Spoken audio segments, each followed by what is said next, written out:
आज व्यू 360 में पाकिस्तान में पेट्रोलियम मसनूआत की कीमतों में तारीखी इजाफा, क्या कीमतों में इस इजाफे से बचा जा सकता था? IMF से पेट्रोलियम लेवी पे कमिटमेंट करके हमने अपने हाथ बांध लिए हैं। तालिबान के ज़ेरे इंतज़ाम अफगानिस्तान में आइसिस, अलकायदा और TTP जैसे ग्रोह दुनिया के लिए कितने खतरनाक हो सकते हैं? इन सब ग्रुपों ने तक़वियत पाई है मुख्तलिफ वजूहात की बिना पे। और जानेंगे कि विंटर ओलंपिक्स का खेल आइस हॉकी फील्ड हॉकी से कितना मुख्तलिफ है। सबसे पहले तो स्केटिंग में महारत जो बहुत ज़रूरी है और इसके बाद आपको हॉकी पर भी अबूर होना चाहिए। पेट्रोल इस हद तक बढ़ चुका है, ये सिर्फ पेट्रोल की बात नहीं है। गरीब आदमी तो दूर की बात है, जो सफ़ेद पोश तबका है वो तो बिल्कुल मारा गया है। वॉइस ऑफ अमेरिका के वॉशिंगटन स्टूडियोज में आप सबको खुशामदीद। आप देख रहे हैं प्रोग्राम व्यू 360 और मैं हूं असदुल्लाह खालिद। पाकिस्तान में पेट्रोल की कीमत हालिया इजाफे के बाद तारीख की बुलंद तरीन सतह पर है। हुकूमत का कहना है कि पेट्रोलियम मसनूआत की कीमतों में इजाफा आलमी मार्केट में खाम तेल की कीमतों में इजाफे की वजह से है और इसमें हुकूमत का कोई अमल दखल नहीं है।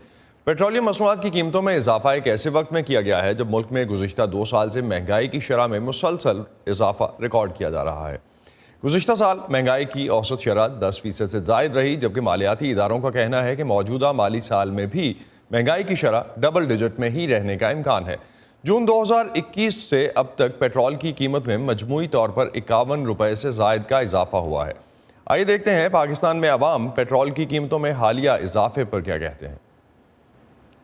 हम क्योंकि तनख्वाहदार लोग हैं, हमारी सैलरीज तो वही फिक्स्ड हैं, सैलरीज में तो कोई इंक्रीज़ नहीं आ रहा।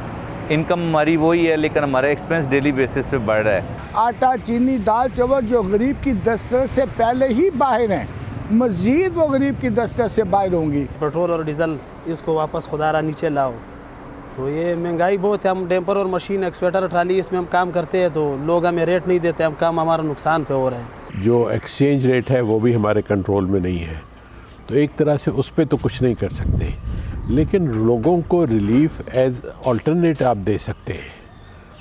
जैसे बहुत कहा गया कि जी गैस को छोड़ के आप बिजली को इस्तेमाल करें, फिर आप बिजली की कीमतें भी बढ़ाते चले जा रहे हैं। सोलर को बहुत इनकरेज किया गया कि सोलर लगाएं। जब लोगों ने सोलर लगा दिया तो उसके ऊपर 17.5% आपने इस साल से GST लगा दी मिनी बजट में। ऑल्टरनेट्स कहाँ तक पॉसिबल हैं? आम आदमी जिस तरह से ये रद्द-ए-अमल दे रहा था वो तो हमने देखा। माहिरीन इस पर क्या कहते हैं, इस पर बात करते हैं सैयद शबर ज़ैदी से, जो इस वक्त हमें कराची से ज्वाइन कर रहे हैं। फेडरल बोर्ड ऑफ रेवेन्यू के चेयरमैन रह चुके हैं। शबर, क्या पेट्रोल की कीमतों में ये हालिया इजाफा सिर्फ आलमी मार्केट में कीमतें बढ़ने की वजह से है जैसा कि हुकूमत कह रही है, या IMF के साथ मुआहदे का भी इसमें कोई अमल दखल है? देखिए थैंक यू वेरी मच। देखिए बात यह है कि दोनों वजूहात सही है। जो पेट्रोल की प्राइसेस बढ़ रही हैं और हमें IMF ने ये कंडीशन लगाई हुई है कि अपना आप सब्सिडीज़ का लेवल जो है वो मेंटेन करेंगे। तो जब सब्सिडीज़ का लेवल आपने मेंटेन करना है तो आप कोई नई सब्सिडी दे नहीं सकते। मगर इसमें एक तीसरा पहलू ये भी है कि हमारे पास टैक्सेस के रेवेन्यू नहीं आ रहे, तो हमें अगर इस पे लोगों को देना था कोई रियायत तो वो हम टैक्सेस कम करके दे सकते थे, मगर क्योंकि हमारे टैक्सेस रेवेन्यू में भी स्पेस नहीं है तो इसलिए हमारे पास कोई चौथी चॉइस नहीं थी और ये हमें पैसे बढ़ाने पड़ गए। जी तो इस पे डेफिनेटली हम रेवेन्यू पे बात कर रहे होंगे, लेकिन हुकूमत के मुताबिक पेट्रोल की कीमत बढ़ाना उसकी मजबूरी थी। इसके असरात कम करने के लिए, जिस तरह आपने कहा कि सब्सिडी अब IMF ने चूँकि एक ऐड कर दिया है, सीलिंग ऐड कर दी है, उससे ज़्यादा नहीं दे सकते, तो किसी और शोबे में कहीं ना कहीं रिलीफ दिया जा सकता था। आपको लगता है कि इसका असर कम करने के लिए? देखिए बात यह है कि गवर्नमेंट के पास अब स्पेस कहाँ दे सकते हैं, क्योंकि उनके पास ऑलरेडी जो गरीब आदमी या आम आदमी के लिए अशिया हैं, जैसे फूड है या गैस है या बिजली है, तो उसमें ऑलरेडी सब जगह पर ऑलरेडी सब्सिडी है और हम उसको इनडायरेक्टली और डायरेक्टली सब्सिडाइज कर रहे हैं। तो अगर आप उसको अब गवर्नमेंट के पास, पाकिस्तान में किसी गवर्नमेंट के पास आने वाले दिनों में आवाम को कोई सब्सिडी ऑन अ जनरल नहीं दी जाएगी। अब अगर सब्सिडी देनी पड़ेगी तो वो टारगेटेड सब्सिडी हो सकती है, और कोई रास्ता मेरा ख्याल है किसी गवर्नमेंट के पास नहीं है, और हमें इस चीज़ से बाहर निकलना पड़ेगा। तो आपको लगता है कि जो टारगेटेड सब्सिडी की आप बात कर रहे हैं वो सिर्फ और सिर्फ एहसास प्रोग्राम या जो इनकम सपोर्ट प्रोग्राम्स हैं इन्हीं के थ्रू दी जा सकती है, या कोई और टूल्स भी हैं इसके लिए? देखिए, मेरे इसमें टारगेट सब्सिडी जो है वो एहसास प्रोग्राम है, या कामयाब जवान प्रोग्राम भी इनडायरेक्टली सब्सिडाइज्ड ही है, या रिड्यूस रेट का लोन है वो सब्सिडाइज्ड है। इस तरह आप सब्सिडी देंगे इनको आइंदा दिनों में, मगर अगर आप कोई जनरलाइज सब्सिडी बिजली पर या किसी और पर दे सकते हैं वो भी नहीं हो सकेगी। या आपके सेहत कार्ड है वो भी सब्सिडी है ना बेसिकली, अगर आप सेहत कार्ड दे रहे हैं तो टेक्निकली वो भी आप इनडायरेक्टली सब्सिडी दे रहे हैं, गवर्नमेंट उनको उसको करिए। तो ये गवर्नमेंट के पास अब इसका गवर्नमेंट का मैकेनिज्म ये वाला होगा कि आप सेहत कार्ड दे दें, आप कामयाब जवान में चले जाएं, एहसास प्रोग्राम में चले जाएं, और ये प्रोग्राम में टारगेटेड सब्सिडी होगी एक पर्टिकुलर सेक्टर को, या इंटरेस्ट रेट पर दे बाकी, और आपके पास शायद चॉइसेस नहीं है। इंटरेस्ट रेट वाला भी सिलसिला अब काफ़ी हद तक ख़त्म होने वाला है। तो पाकिस्तान में महंगाई की शरह ख़ासतौर पे जब हम देखते हैं, और सेंसिटिविटी प्राइस इंडेक्स जो कि डेफिनेटली रोज़मर्रा की ज़रूरी अशिया का पैमाना है, इसमें महंगाई की शरह 20% से ज़्यादा है। ये कम होती दिखाई नहीं देती। कोई काबिल अमल हल उस पर्सपेक्टिव से हमारे पास है? गवर्नमेंट के पास कोई सोल्यूशन है फिस्कल सोल्यूशन की जब हम बात करते हैं? तो देखिए, बात यह है कि पहली बात तो ये कि 20% जो है ये अननेचुरल है। इसमें इसके जो वजूहात हैं वो इकोनॉमिक फैक्टर तो अपनी जगह पर हैं, मगर इसमें बुनियादी तौर पर प्रॉफिटियरिंग हो रही है, और जो लोग प्रॉफिटियरिंग कर रहे हैं उस पर गवर्नमेंट का कंट्रोल नहीं है। मतलब जो प्रॉफिटियरिंग हो रही है इसके अंदर, मतलब मेरा कहने का मकसद ये है कि ना इसका इकोनॉमिक रीज़न है, ना मॉनेटरी पॉलिसी का इसका रीज़न है, ना इसका एक्सचेंज रेट का रीज़न है। अगर मेरी टमाटर की प्राइस बढ़ रही है, या मेरी फॉर एग्जांपल और अशिया की प्राइस बढ़ रही है, उसमें कोई ताल्लुक बजट डेफिसिट नहीं। हमारी ये जो हमारे सिस्टम के अंदर ब्रेकडाउन हो गया है उसकी वजह से ये प्रॉब्लम है। तो इसमें मेरा सजेशन तो ये है, मैं समझता हूँ कि हमें शायद टारगेटेड सब्सिडी करनी पड़े in the form of 5 essential item to be rationed. Basically Pakistan उस जगह पर आ गया है कि उनको सर्टेन आइटम की राशनिंग पे जाना पड़ेगा, और जाना चाहिए, क्योंकि अब एक सर्टेन बेसिक लेवल पे आपको सपोर्ट देनी पड़ेगी, क्योंकि वो आप उनको और किसी ब्रॉड पॉलिसी मेजर के थ्रू कंट्रोल नहीं कर पा रहे। तो मैंने पहले भी रिकमेंड किया था, मैं आज दोबारा रिकमेंड करता हूँ कि गवर्नमेंट को सर्टेन फूड आइटम के ऊपर राशनिंग की तरफ जाना पड़ेगा। तो जिस तरह शबर आपने भी कहा कि राशनिंग की तरफ गवर्नमेंट जाती है, नॉर्मली किसी भी मुल्क में हम कोई भी इकॉनमी जब ग्रो करती है तो उसमें देखते हैं कि सबसे ज़्यादा रोल जो है वो मिडिल क्लास प्ले कर रही होती है। अगर ये राशनिंग की तरफ जा रहे हैं, 5 आइटम सब्सिडाइज आइटम्स दे रहे हैं, तो उसमें वो जो सफ़ेद पोश तबका जिसकी हम बात करते हैं वो तो मिनिमाइज होता जाएगा इस पूरे केस में। ये तो 2 क्लासेस रह जाएंगी, अपर एंड लोअर। देखिए, बात ये है कि मिडिल क्लास पाकिस्तान में बहुत बड़ी तादाद में है, या हमारा ये गलत फहमी है कि हमारा मिडिल क्लास चलेगी। मसला ये कि मिडिल क्लास का जो साइज़ है वो हमारा रीजनेबल है, वो राशनिंग उसको इस तरह अफेक्ट नहीं करेगी, इस तरह आप समझ रहे हैं। मैं ये कह रहा हूँ कि अगर मैं मेरे आटे की कीमत को मैनेज नहीं कर पा रहा हूँ मैं, और अवाम और उसमें कोई रीज़न मेरी फिस्कल पॉलिसी का नहीं है, कोई रीज़न मेरी मॉनेटरी पॉलिसी का नहीं है, और सारा ये जो मेरी मार्केट ब्रेकडाउन है, या मेरे दरमियान में मिडल मैन मेरे लोगों को स्क्वीज कर रहे हैं, तो मेरे पास क्या रास्ता? देखिए, आप इसको दुनिया के इंटरनेशनल सिस्टम के ऊपर चल रहे हैं, मैं अपने ग्राउंड रियलिटी पे बात कर रहा हूँ कि मेरे यहाँ जो महंगाई है वो बिला वजह है। मैं बार बार आपको कह रहा हूँ ये वजह नहीं है इसकी कि बिला वजह की महंगाई है। आप समझ रहे हैं कि इसमें नहीं है। एक चीज़, अगर जो अभी रिसेंट हम गवर्नमेंट का दावा देखते हैं कि साल 2020-21 में पाकिस्तान की शरह नमू 5% से ज़ायद रही, गवर्नमेंट का ये क्लेम है, that's what we have seen. इससे पहले असद उमर की तरफ से भी और प्राइम मिनिस्टर की तरफ से, तो आम आदमी तक फ़ायदा इसका क्यों नहीं पहुँच रहा? देखिए, पहली बात तो 2 बातें मैं आपको बता दूं, आप भी थोड़ा अगर तालिब इल्म मईशत के, कभी भी ये जो आप ट्रिकल डाउन थ्योरी है उसने कभी साबित कर दिया है कि ट्रिकल डाउन कभी होता नहीं है। तो अगर इकोनॉमी 5% पे ग्रो कर रही है, इसका मतलब नहीं है कि उसका directly proportional increase government of Pakistan का उस पर आम आदमी को जा रहा है। अगर आप उस शरह नमू की ब्रेकअप में जाएं, अगर उसकी ब्रेकअप में जाएं, तो अगर आप देखते हैं, अगर मैंने गाड़ियों की प्रोडक्शन बढ़ा ली है और एक्सपेंसिव गाड़ियां मैं बना के बेच रहा हूं, तो आपके ख्याल में उससे गरीब आदमी को कोई फायदा पहुंचा है? तो मैं तो उस थ्योरी से एग्री नहीं करता। मैं तो तो आपको ये लगता देखता हूँ है कि ये शरह नमू ट्रिकल डाउन जब होगा जी। तब पहुंचेगा। लास्ट पे शबा नहीं, सिर्फ कभी नहीं होगा सर, इसका कभी नहीं होगा। trickle down कभी नहीं होगा। राइट, टैक्स रेवेन्यू नहीं बढ़ पाता तो आईएमएफ के पास कर्ज वापस करने के लिए आईएमएफ के पास जब जाते हैं तो इनडायरेक्ट टैक्सेस बढ़ाने पड़ते हैं। इस वक्त सिचुएशन है क्या, आईएमएफ को कहां तक ब्लेम कर सकते हैं? तो गवर्नमेंट अपना प्लान देती है जिसपे आईएमएफ इंडोर्स करता है और कुछ टर्म्स एंड कंडीशंस एक्सचेंज होती हैं। देखिए असद, बात बड़ी सिंपल सी है और शायद आप तो अगर वाकिफ है पाकिस्तान के माशी के इश्यूज के साथ, तो मैं तो शायद पाकिस्तान का वो पहला आदमी हूँ जिसने ये गवर्नमेंट को ये वार्न किया था कि पाकिस्तान की माशी हालात अब वो नहीं है कि हम आम तरीकों से इसका इलाज करें। हम एक माशी कैंसर से हमारा गुजर हो रहा है और हमें माशी कैंसर के लिए बहुत सख्त इक़दाम करने पड़ेंगे। पाकिस्तान के जो इस वक्त माशी हालात हैं, बजट फिस्कल अकाउंट के भी और करंट अकाउंट के भी, वो पाकिस्तान में बुनियादी सर्जरी चाहते हैं। इसमें मैं एज अ पर्सन बिल्कुल कैटेगोरिकली कह सकता हूँ कि इसमें IMF का कोई कसूर नहीं है। IMF तो एक प्रिस्क्रिप्शन वो करेगा जो किताबों में लिखी हुई है और वो प्रिस्क्रिप्शन उनकी ठीक है। तो उसके अकॉर्डिंगली जिस तरह शब, बहुत शुक्रिया, टाइम की कमी यहाँ पे वाइंड अप करेंगे, लेकिन बहुत शुक्रिया आपका इस हवाले से हमसे बात करने का और ख़ासतौर पे ये मेंशन करने का कि जो सिलसिला इस वक्त बनता नज़र आता है, पाकिस्तान के पास IMF की प्रिस्क्रिप्शन ज़रूर है लेकिन डेफिनेटली पाकिस्तान ने फॉलो करना है और IMF के उस तरह से ब्लेम नहीं किया जा सकता।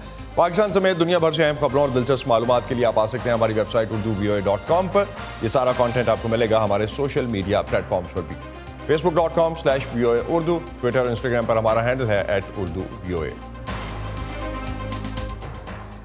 अमेरिका के दिफा और इंटेलिजेंस के हालिया जायजे के मुताबिक अफगानिस्तान में इस्लामिक स्टेट और अलकायदा जैसे ग्रुप अभी तक किसी हमले के लिए अफगानिस्तान को अपने लॉन्च पैड के तौर पर इस्तेमाल करने के काबिल नहीं हुए हैं।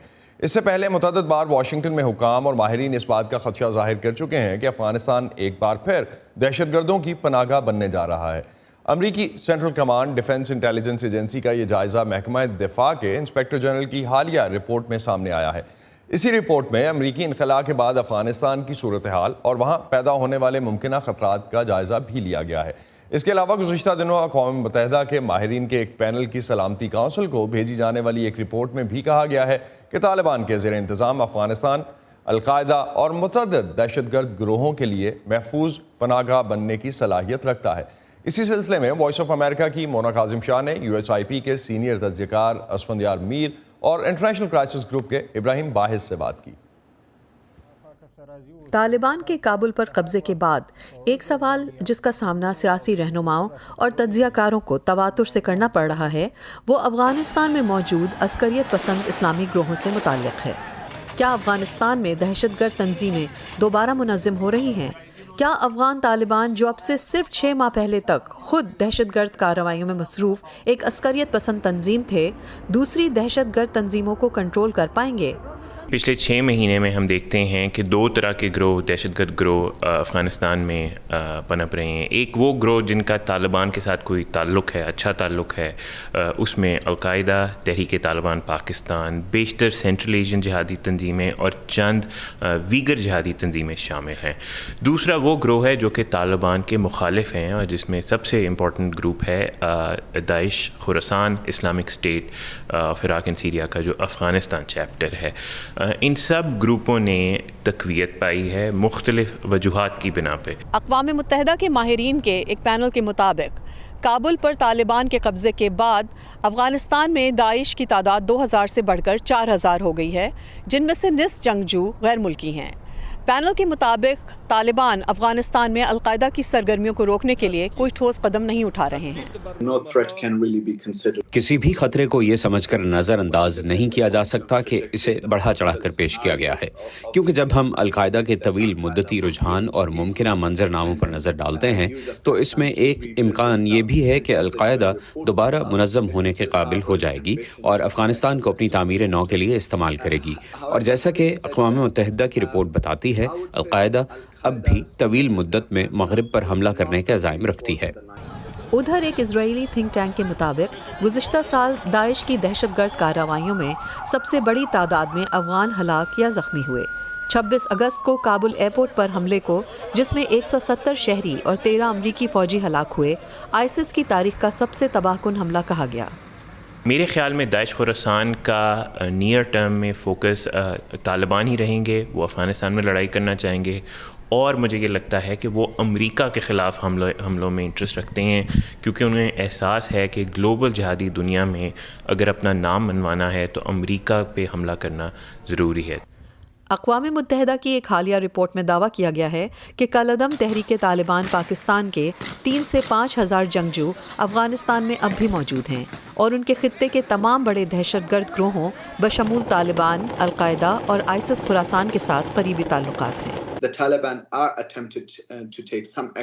तालिबान ने टीटीपी के खिलाफ कुछ कार्रवाई तो की है, लेकिन वो वाज़े तौर पर टीटीपी को दोबारा उभरने और पाकिस्तानी अफवाज के खिलाफ हमले की एक नई लहर को रोकने के लिए काफ़ी नहीं है।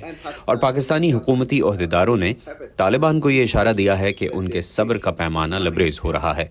अब तालिबान इस सिलसिले में क्या कदम उठाते हैं, क्योंकि अगर वो टीटीपी को मुकम्मल तौर पर दबाने की कोशिश करते हैं तो ये ख़तरा है कि उनमें से सैकड़ों जंगजू जो इस वक्त अफगानिस्तान में हैं, इस्लामिक स्टेट खुरासान में शामिल हो जाएंगे, जो तालिबान के लिए मजीद बड़ा खतरा बन सकता है। तालिबान ने मुतअद्दिद बार बयान दिया है कि वो अपनी सरजमीन से इन ग्रोहों को किसी भी मुल्क पर हमला करने की इजाज़त नहीं देंगे, लेकिन वाशिंगटन के तज्ज़ियाकारों के मुताबिक जिस तरह से खुद तालिबान ने काबुल पर कब्जा किया है, उससे वहाँ मौजूद दहशतगर्द तंजीमों के हौसले बढ़े हैं। Mona Kazim Shah, voice of America, Washington DC। Afghanistan के कदीम रिवायती खेलों में से एक खेल बुज़कशी भी है, जिसमें घुड़सवार टीमें हिस्सा लेती हैं। मौजूदा हालात में जब लोगों के लिए अपने बच्चों का पेट पालना मुश्किल हो चुका, इन हालात में अफगानिस्तान की बिगड़ती हुई मईशत की वजह से ये खेल कैसे मुतासर हुआ है, जानते हैं इस रिपोर्ट में। बुज़कशी खेलने वाले घुड़सवारों को चपंदाज कहा जाता है। इस खेल में आपको मैदान के दूसरे सिरे से एक मुर्दा बछड़े या दुम्बे को छीनकर मैदान के दरमियान में बने हुए दायरे में फेंकना होता है। चपंदाज लाठियों से एक दूसरे के घोड़ों पर वार करते हैं। खेल के ज़वाबित के मुताबिक उन्हें एक दूसरे को मारने की इजाज़त तो नहीं होती, लेकिन दूसरे के घोड़े को मारने के लिए उनके पास छड़ी होती है जो घुड़सवार को भी लग सकती है, और इससे अक्सर खिलाड़ी जख्मी हो जाते हैं। अब बुज़कशी के मुकाबलों में वो रंग नहीं रहा जो पहले था। आजकल जब लोगों के लिए अपने खानदान का पेट पालना भी मुश्किल है, तो घोड़े पालना और उनकी देखभाल करना तो बहुत ही महंगा शौक है। हाँ, ऐसे लोग अब भी हैं जो बमुश्किल अपने घर चला पाते हैं, मगर इस तमाम जिद्दोजहद के बावजूद घोड़े भी पाल रहे हैं और उनका पेट भी भर रहे हैं। घोड़ों की देखभाल करने वाला सिर्फ एक घोड़े के लिए रोजाना 500 अफगानी लेता है, और मजीद 2000 अफगानी हर रोज घोड़े की खुराक और दूसरे अखराजात पर लग जाते हैं। इस हिसाब से हर घोड़े पर एक माह के अखराजात 75,000 अफगानी हैं। मुल्क के रोज बरोज बदतर होते हुए हालात ने अफगानिस्तान के लाखों अफराद को मुल्क छोड़ने पर मजबूर कर दिया है। मेरे बहुत से दोस्त ऐसे हैं जो फरार होकर ईरान या तुर्की चले गए हैं। उन्होंने मुझे भी मुल्क छोड़ने को कहा, मगर मैं नहीं गया, क्योंकि घोड़े पालना मेरा शौक है और मैं हमेशा यहीं रहकर ये शौक पूरा करता रहूंगा। मगर जिन लोगों ने अपने इस शौक की खातिर मुल्क नहीं छोड़ा, उनके लिए हालात साजगार नहीं हैं। घुड़सवार 10 से 20,000 डॉलर कमा लिया करते थे, मगर आजकल तो इस खेल के ऐसे माने हुए घुड़सवार भी जो किसी ज़माने में बहुत मसरूफ़ थे, अपनी आमदनी से महरूम हो गए हैं और किसी काम या उजरत के बगैर शहर में मारे मारे फिर रहे हैं। फरहाद सिर्फ इसलिए अपना मशगला जारी रखने के अहल है क्योंकि उनका ख़ानदान उनकी मदद कर रहा है, लेकिन उन जैसे दूसरे चपंदाजों को उन्हीं माशी मसाइल का सामना करना पड़ रहा है जिनसे अफगानिस्तान की बेशतर आबादी दो चार है। बुज़कशी मुर्गों या बटेरों की लड़ाई और कुत्तों की लड़ाई उन खेलों में शामिल है जिन पर तालिबान हुकूमत ने अपने पहले दौरे हुकूमत में 1990 की दहाई में पाबंदी आयद कर दी थी। Khalid Hamid, voice of America, Washington. चीन के बीजिंग ओलंपिक्स 20 फरवरी को ख़त्म हो रहे हैं, लेकिन 4 फरवरी से जारी इन मुकाबलों में अब तक कई बड़े अपसेट्स पहले ही हो चुके। आइस हॉकी में तलाई तमगा जीतने के लिए फेवरेट समझे जाने वाले कनाडा और अमेरिका दोनों ही मुकाबले से बाहर हो चुके हैं। अगर मेडल्स की बात करें तो अब तक के नताइज के मुताबिक नॉर्वे 13 गोल्ड, 7 चांदी और 8 तांबे के यानी कुल 28 मेडल्स के साथ सरफहरिस्त है। दूसरे नंबर पर 24 मेडल्स के साथ रशियन ओलंपिक कमेटी और 21 मेडल्स के साथ जर्मनी तीसरे नंबर पर है। जबकि अमेरिका कुल 21 तमगों, 8 तलाई, 8 चांदी और 5 तांबे के मेडल्स के साथ चौथे नंबर पर है। सरमाई ओलंपिक्स में आइस हॉकी के मर्दों के क्वार्टर फाइनल्स में स्लोवाकिया ने अमेरिका को और स्वीडन ने कनाडा को हराकर शुमाली अमेरिका की दोनों टीमों को मुकाबलों से बाहर कर दिया, जबकि दूसरी जानिब खवातीन के मुकाबलों में कनाडा ने अमेरिका को हरा दिया। ये खेल खेला कैसे जाता है, ये जानते हैं अब्दुल अजीज खान की इस रिपोर्ट में। बर्फ पर तेज रफ्तार से हॉकी खेलते इन खिलाड़ियों को देखें तो ये खेल बहुत आसान नजर आता है, मगर स्केटिंग से नावाकिफ मेरे जैसे लोगों के लिए बर्फ पर इन स्केट्स को पहनकर खड़ा होना भी एक चैलेंज है।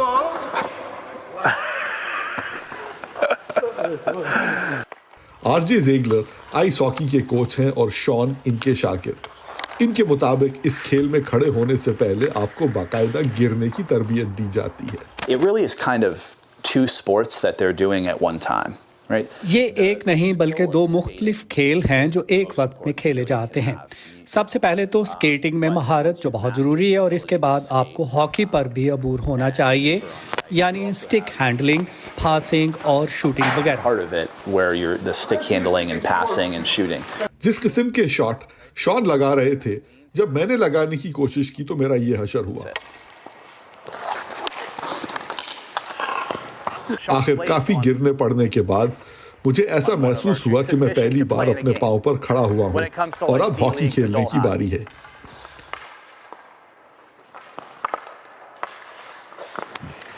आइस हॉकी बहुत तेज रफ्तार खेल है और आरजे बताते हैं कि इसमें स्केटिंग और हॉकी की महारत के अलावा एक और चीज की बहुत जरूरत होती है, पहले से ही अंदाजा लगा लेना कि पक किस जगह होगा। खेल इस कदर तेज है कि आपको पहले से ही अंदाजा लगाना होता है कि आपको किस वक्त किस जगह मौजूद होना है। प्रोफेशनल आइस हॉकी में तो अक्सर खिलाड़ियों के दरमियान हाथापाई और मार कुटाई भी होती है और इसे भी बड़े शौक से देखा जाता है। Nowadays, fighting is not as big of a part of the sport as it was. आज की हॉकी में हाथापाई और मारपीट की वो अहमियत नहीं रही जैसे पहले 1970 के अशरे में हुआ करती थी। हर टीम में चंद खिलाड़ी ऐसे होते हैं जिनका काम इस खेल में अमन बरकरार रखना होता है। ये खेल ना सिर्फ तेज रफ्तार बल्कि खतरनाक भी है, और आप ये नहीं चाहेंगे कि आपके बेहतरीन खिलाड़ी खतरे में पड़े। ताहम मारपीट यूथ हॉकी का हिस्सा बिल्कुल नहीं है, इसकी हरगिज इजाज़त नहीं दी जाती, और ना ही हम अपने खिलाड़ियों को बर्फ पर लड़ने की तरबियत देते हैं। इस खेल का ये पहलू आपको सिर्फ प्रोफेशनल हॉकी में नजर आएगा। इनका कहना है कि आइस हॉकी सिर्फ सर्द ममालिक का खेल नहीं रही। आइस हॉकी अब उन ममालिक में भी है जहां पर आप बिल्कुल तवक्को नहीं करते। मैक्सिको की भी अपनी टीम है। आरजे ज़ेगलर के मुताबिक पाकिस्तान जैसे मुल्क में आइस हॉकी के खेल की सहूलत $10 लाख में तैयार की जा सकती है। If there is a country that's looking to expand into the sport, अगर कोई भी नया मुल्क ये खेल शुरू करना चाहे तो बहुत सी प्रोफेशनल टीमें हैं जो मदद को आगे आएंगी। इस पर आपको ज़रूर गौर करना चाहिए, क्योंकि सारी दुनिया में जो भी इस खेल में शामिल है उसकी यही ख्वाहिश होगी कि लोग इसको जब चाहें और जहां चाहें खेल सकें। अगर आप अपने मुल्क में हॉकी शुरू करना चाहते हैं तो प्रोफेशनल टीमों से ज़रूर राब्ता करें, कोई ना कोई मदद के लिए ज़रूर आगे हाथ बढ़ाएगा। You guys are trying to do, reaching out to some of those professional leagues, someone's going to reach out their hand to help. So, all right, player number 1 for the Pakistani national team. We got it. Abdul Aziz Khan, Voice of America, Virginia. We'll be ready for the next Winter Olympics. तो अजीज तो finally skating करते हुए और hockey खेलते हुए खड़े हो गए हैं। आज का शो हम यहीं पे ख़त्म करते हैं। स्टे सेफ, और प्रोग्राम के बारे में फीडबैक के लिए आप आ सकते हैं facebook.com/VOA उर्दू के पेज पर। इसके अलावा ट्विटर और इंस्टाग्राम पर हमारा हैंडल है @urduvoa। अब तक के लिए इतना ही। असदुल्लाह खालिद को इजाज़त दीजिए। खुदा हाफिज़।